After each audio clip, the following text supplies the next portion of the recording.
vous allez bien? Vous m'avez énormément manqué.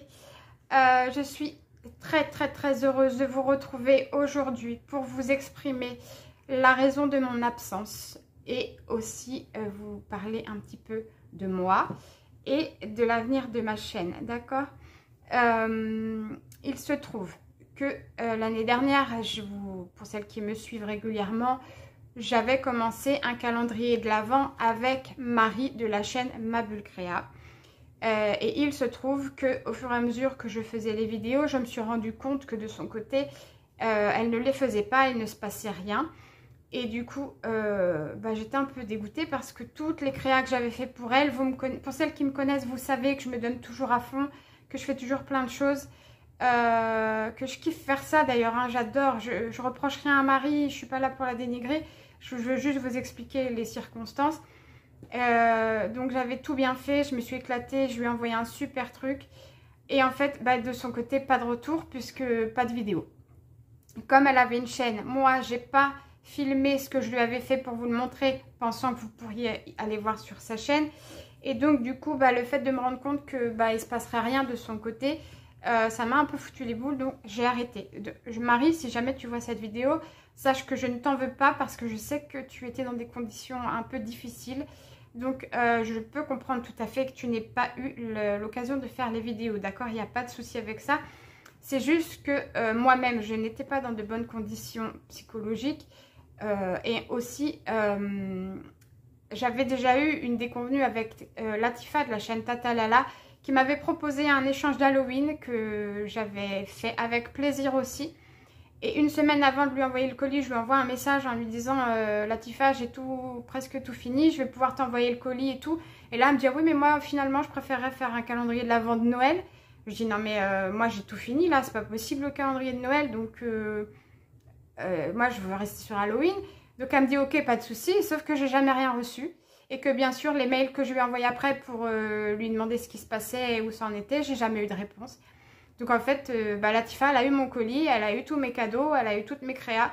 Et moi, j'ai rien eu en échange. Et du coup, disons que ça, plus après avec Marie, ça m'a un petit peu calmée. Donc du coup, j'ai cessé les vidéos en plein milieu du calendrier de l'Avent parce que j'avais trop les boules. Bref, c'est pas grave, j'en veux à personne. C'était juste pour vous expliquer pourquoi j'étais pas allée au bout du calendrier de l'Avent.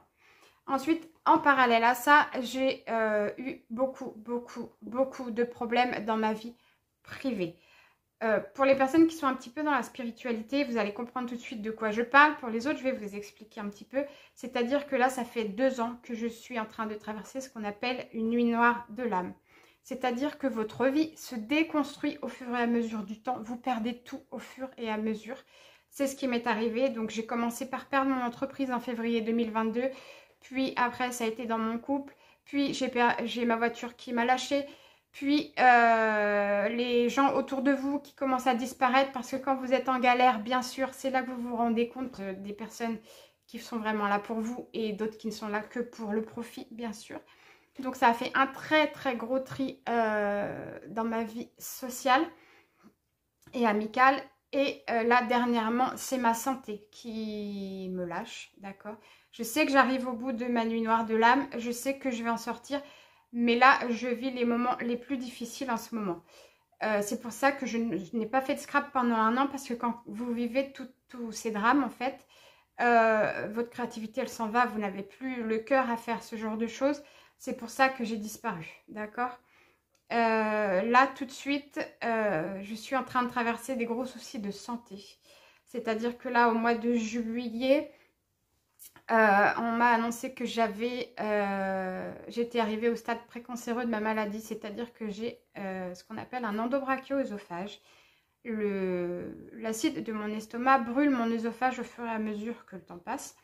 C'est quelque chose d'héréditaire, d'accord? J'ai ça de naissance, mais je ne le savais pas jusqu'en 2016. Donc j'ai un traitement, etc.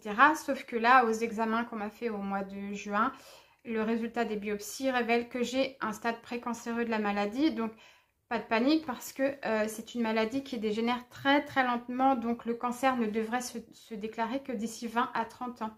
Donc là, je ne suis pas en danger immédiat.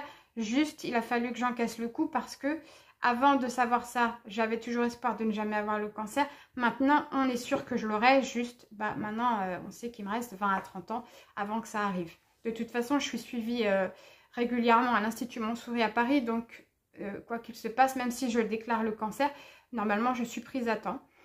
Et puis, mi-août, j'ai commencé à me sentir vraiment très très fatiguée. J'avais besoin de faire 2 à 3 heures de sieste par jour, ce qui ne me ressemble pas parce qu'en temps normal, je suis une personne plutôt dynamique. Je bouge beaucoup et tout. Et là, j'étais crevée, plus possible de faire du sport, plus possible de rien faire. J'avais même plus la pêche de faire mon ménage, quoi. Même le ménage, ça me fatiguait à mort et tout. Et puis, donc, je vais voir mon médecin. Je lui dis, il y a un truc, c'est pas possible. Je peux pas être crevée comme ça tout le temps. Il faut qu'on vérifie. Il me dit, ok. Là, on vérifie, bon, forcément, la prise de sang, elle n'est pas bonne et tout. Et puis, je lui dis, j'ai un truc quand même au niveau du cuir chevelu. Ça fait un moment que je l'ai. Ça m'inquiète un peu parce que j'ai déjà eu 3 cancers de la peau. Et il me dit, ouais, c'est rien, c'est une virus séborrhéique. On brûle et puis c'est fini. Et ok, donc moi, j'essaie de trouver un dermato. Bien sûr, vu que j'habite dans le trou du cul du monde, pas de dermato. Donc, par chance, je trouve un chirurgien qui opère les petites choses, les boules de chair, tous ces trucs-là. Donc, je vais le voir et puis, il regarde, mais il me dit, mais madame, mais c'est un cancer que vous avez là. Je lui dis, mais ça fait 2 ans que je l'ai, quoi. Qu'est-ce que... Il me dit, super. Il me dit, fallait pas attendre si longtemps. Je lui dis, ouais, mais il n'y a pas de médecin, désert médical, j'ai plus rien et tout. Puis mon médecin, il m'avait dit que c'était qu'une verrue. Il me dit, non, il me dit, moi, je dois vous opérer, quoi. Sauf que, en fait, c'était juste pile ici, au-dessus de la tête. Et il se trouve que c'est l'endroit le plus compliqué à opérer. Parce que sur la tête, la peau est tendue à bloc. C'est l'endroit où la peau est la plus tendue et du coup, il n'y a pas de rab. C'est-à-dire que quand on vous opère et qu'on vous enlève un morceau de peau, on n'a pas de rab pour tirer, c'est pas élastique la peau. Donc du coup, là, le médecin me dit, je vais vous enlever ça, mais on risque de devoir faire une greffe, donc vous n'aurez plus de cheveux à cet endroit-là. Enfin bref, la cata. J'ai déjà pas beaucoup de cheveux. Donc je me dis super, je me retrouve avec un gros trou sans cheveux, autant que je me rase toute la tête, quoi. C'est pour ça que là aujourd'hui j'ai une sale coupe pourrie parce qu'en fait j'ai été opérée le 7 novembre, d'accord. Et j'ai réussi à éviter la greffe, il a réussi à tirer à bloc ma peau pour la recoudre. Et j'ai toujours les fils là dans la tête, donc je peux plus faire mon brushing, plus rien depuis un mois. Je peux plus me coiffer en fait, donc j'ai une coiffure pourrie mais j'y peux rien là tout de suite. Et en plus j'enlève mes fils aujourd'hui, alors j'appréhende un petit peu parce que je sens que c'est encore tendu. Mais bon, ça fait 3 semaines que j'ai mes fils, donc là maintenant il est temps de les enlever. Voilà, donc le cancer de la peau est enlevé. Normalement, je serai cet après-midi si c'est bien fini et qu'on s'arrête là ou s'il y a d'autres choses à faire. Mais donc voilà, tout ça pour vous dire que je viens de traverser 2 années très très difficiles où j'ai quasi tout perdu sauf mes enfants et ma maison. Et que... forcément je pouvais pas revenir sur ma chaîne, c'était pas possible, j'étais pas dans un bon état d'esprit, ça n'allait pas du tout. Là je sors enfin de cette nuit noire de l'âme, ça y est, je sais qu'après mes problèmes de santé ça va aller mieux, que je vais pouvoir remonter la pente et surtout cette nuit noire de l'âme ça m'a permis de retourner aux sources au niveau professionnel et personnel, c'est-à-dire que je suis née avec ce qu'on appelle des dons de médiumnité, d'accord. Et donc depuis l'âge de 16 ans, je tire les cartes, je fais du pendule, des choses comme ça. Et je me suis rendu compte quand j'étais esthéticienne que j'avais quelque chose au niveau de mes mains qui s'appelle le magnétisme. Et en fait, donc là, avec ma nuit noire de l'âme, j'ai été obligée de faire un repli sur moi et de retourner aux sources. Et mon retour aux sources m'a permis de décider de devenir voyante et magnétiseur professionnel. Donc j'ai fait une formation quand même pour devenir thérapeute énergétique pour que ce soit quand même quelque chose de sérieux. Je ne fais pas à l'arrache, d'accord. Je ne veux pas être un charlatan parce que dans ce métier-là, il y a déjà tellement de charlatans que je ne voulais pas arriver comme ça. Salut, c'est moi, j'ai des dons, je vais pouvoir faire tout ça. Non, j'ai fait une formation, j'ai eu mon diplôme et j'ai ouvert mon entreprise. Donc maintenant, j'ai une entreprise où je suis voyante et magnétiseur. Donc cette entreprise, je vais vous donner le nom parce que j'en suis quand même fière. Ça s'appelle le Lotus Violet. Et donc, j'ai aussi ouvert une page Facebook et une chaîne YouTube où je fais des guidances tous les jours. Et aussi des guidances mensuelles par rapport au signe astrologique. Donc voilà, j'ai réussi à rebondir professionnellement. Je fais quelque chose maintenant qui me correspond vraiment, puisque c'est des choses que j'ai en moi depuis que je suis née. Je me suis retrouvée moi, du coup je suis beaucoup plus sereine, beaucoup plus en paix avec tout ça. Et donc voilà, je suis sur un nouveau départ complet au niveau de ma vie personnelle, au niveau de ma vie professionnelle. Et maintenant que ça commence à aller mieux, je vais pouvoir revenir vers vous pour refaire des vidéos. Et donc c'est pour ça aussi que je voulais vous parler aujourd'hui, pour vous dire que je vais revenir, ça y est là.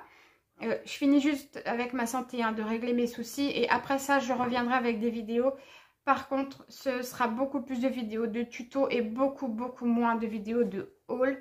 D'accord? J'ai dépensé beaucoup de sous dans le matériel et dans les papiers et dans les machins. J'ai pas beaucoup créé. Donc maintenant, j'en ai plein les placards. Donc il va être temps maintenant que je crée et que je partage tout ça avec vous. Donc je vais revenir bientôt vers vous pour des tutos.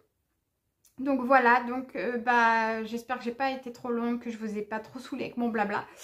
Moi je suis très heureuse de vous retrouver. Je vous fais plein de gros bisous et je vous dis à bientôt. Allez, bisous bisous.